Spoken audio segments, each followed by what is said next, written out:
गीता जी के महात्म्य में एक श्लोक है।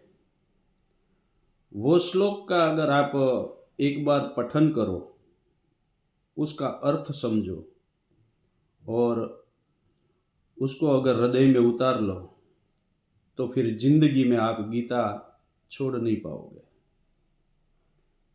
कौन सा श्लोक है वो? तो महात्म्य के अंदर है, सर्वोपनिषदो गावो दुग्धा गोपालनंदन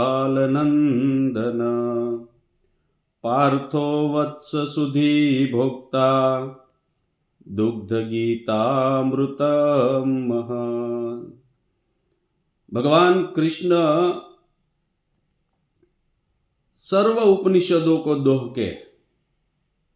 दोहन करके, जैसे गाय भैंस को पशुपालक गाय दोहते हैं दूध निकालने के लिए, ऐसे ही भगवान कृष्ण ने सर्व उपनिषद, सर्व वेद, सर्व पुराण, सर्व शास्त्र को निचोड़ के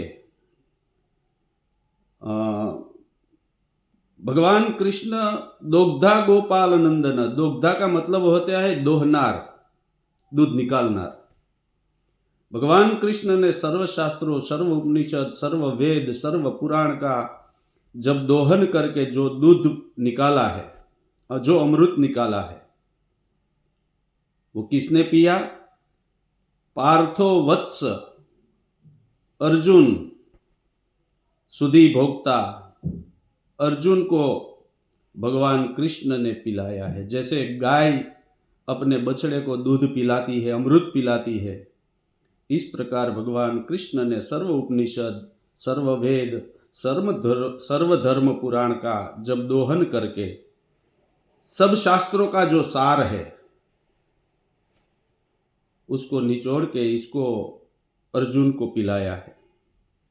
ऐसा है हमारा गीता का ग्रंथ। और श्रीमद् वल्लभाचार्य ने तो वहाँ तक कहा है, एक श्लोक इसने भी लिखा है, एकम शास्त्रम देवकी पुत्र गीत मैं को देवो देवकी पुत्र एव एको मंत्रस्तस्य नमानि यानि कर्माप्यकं तस्य देवस्य सेवा। दुनिया में शास्त्र तो बहुत है, पर वल्लभाचार्य कहते हैं एकम शास्त्रम देवकी पुत्र गीत, जो भगवान कृष्ण ने, देवकी पुत्र कृष्ण ने अर्जुन के आगे जो गीत गाया है वो शास्त्र उत्तम है। एको देवो देवकी पुत्र एव, देव कौन महान है? शास्त्र गीता महान है। एको शास्त्र, एकम शास्त्रम देवकी पुत्र गीत, पण देव कौन महान है? तो एको देवो देवकी पुत्र एक, देवकी का जो पुत्र है भगवान श्री कृष्ण, वो सबसे कृपालु, सबसे मायालु, सबसे दयालु और सबके ऊपर अमी दृष्टि, कृपा दृष्टि करने वाला एक ही देव है, जो देवकी का पुत्र है कृष्ण।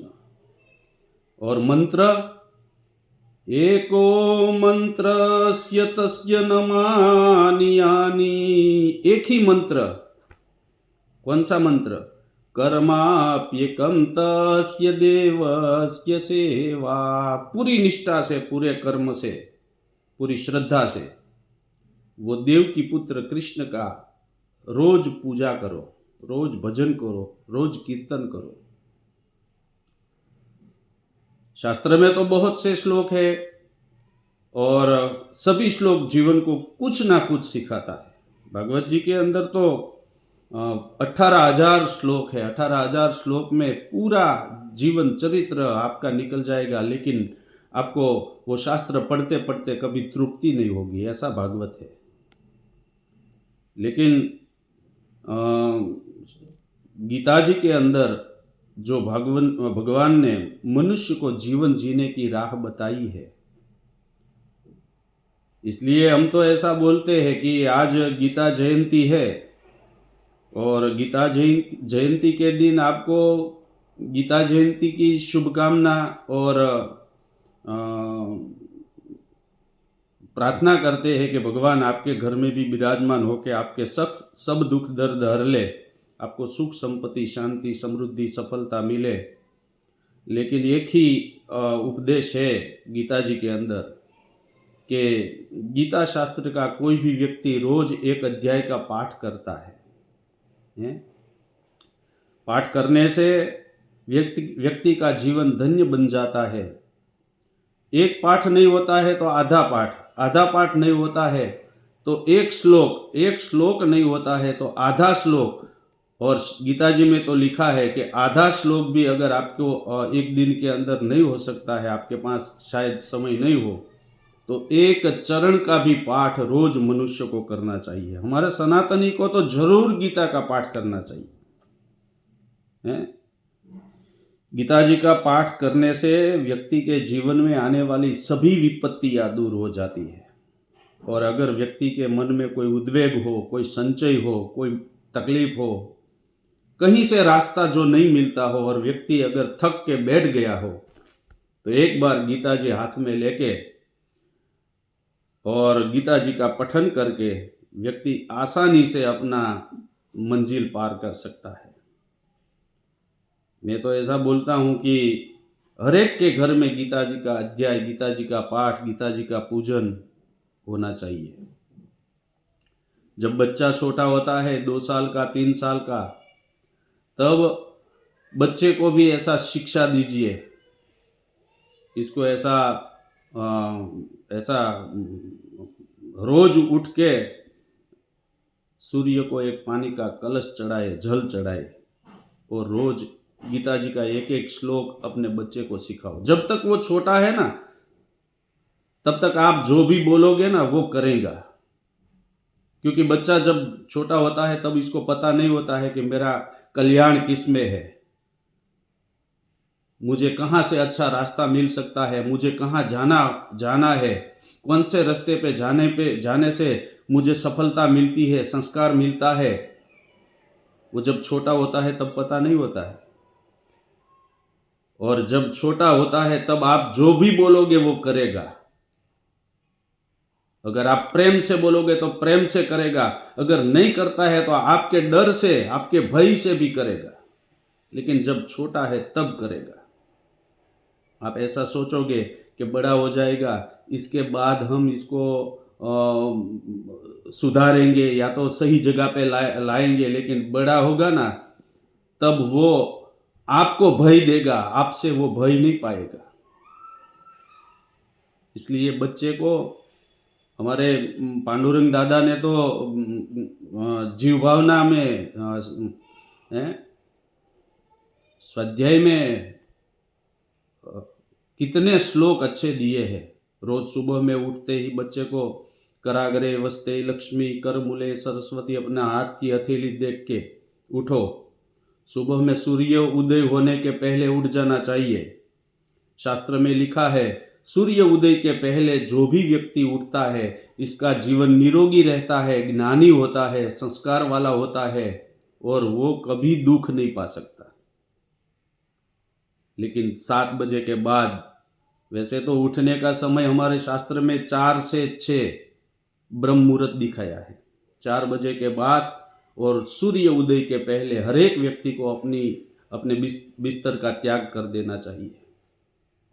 फिर भी अगर 4 बजे नहीं उठ सको तो 5 बजे, कम से कम 5:30 बजे, लेकिन सूर्य उदय के पहले हर एक व्यक्ति को उठ के पहले अपनी हथेली को देख के कराग्रे वस्ते लक्ष्मी कर मूले सरस्वती कर मध्य तु गोविंद प्रभाते कर दर्शनम, और फिर पहला पैर अगर जमीन के ऊपर आप रखते हो तो भूमि माता को, धरती देवी को नमस्कार करते समय समुद्र वसने देवी पर्वतस्तन मंडले विष्णु पत्नी नमस्तुभ्यम पाद स्पर्श क्षमस्व में।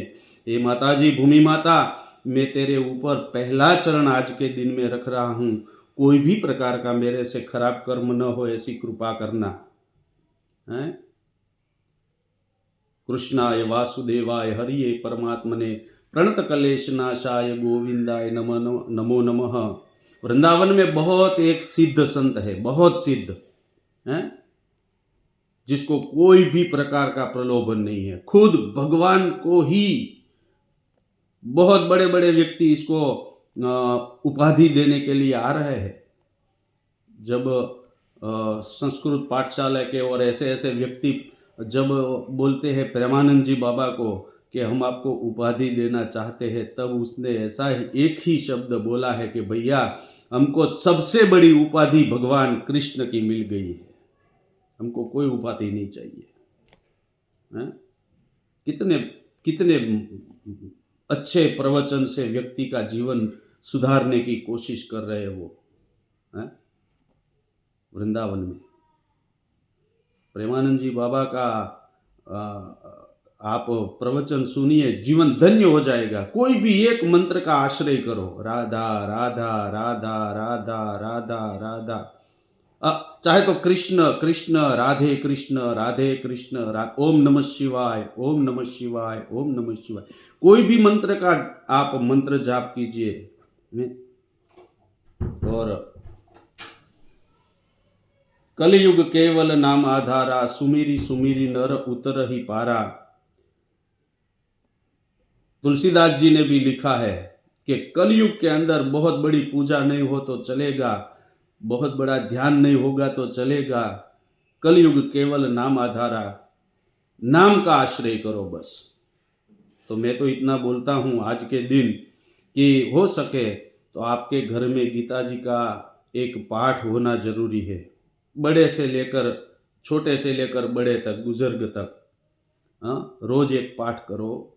और जिसके घर में गीता जी है, इसके घर के अंदर सुख शांति समृद्धि सफलता और सब कुछ मिलता है। रोज गीता जी का पाठ कीजिए, भगवान कृष्ण परमात्मा की ठाकुर जी के चरणों की सेवा कीजिए और निस्वार्थ जीवन जिए बस। और आज के गीता जयंती के दिन मैं आपको हार्दिक शुभकामना देता हूँ, आशीर्वाद देता हूँ कि भगवान परमात्मा श्री कृष्ण जैसे अर्जुन को, जैसे पूरी दुनिया को सुख शांति दिया, इस प्रकार आपको भी सुख शांति सफलता मिले। मेरी ओर से गीता जयंती की आपको ढेर सारी शुभकामना, ढेर सारा आशीर्वाद। जय जय श्री राधे, हरे कृष्ण, राधे राधे राधे राधे राधे राधे। जय श्री कृष्ण।